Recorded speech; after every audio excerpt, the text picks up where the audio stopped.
The one common thread that runs from school to school to school is what's called the Free Application for Federal Student Aid, or the FAFSA form. It is an application that's made available through the Federal Department of Education. And that's what determines your eligibility for the federal grants, state grants, and federal student loans. The Free Application for Federal Student Aid is asking a multitude of questions. It's trying to figure out how much the family can contribute to the cost of the student's education for 1 year. And guaranteed every family is going to feel like the government's estimate is much too high. But what they're looking at is they're looking at income over the last year and assets for both the student and the parent. And they're looking at both taxable income and untaxed income.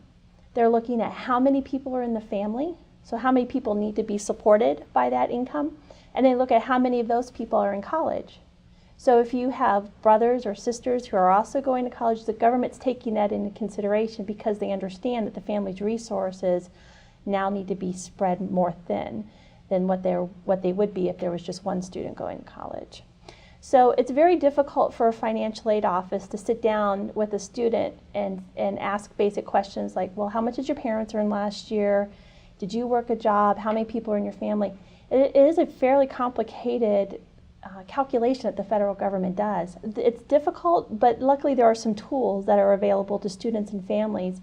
There's what's called a FAFSA forecaster offered by the Federal Department of Education, where a family can go in anytime, if the student's a junior in high school or even a freshman, and start looking to see what type of aid may I possibly qualify for when I'm ready to go off to college.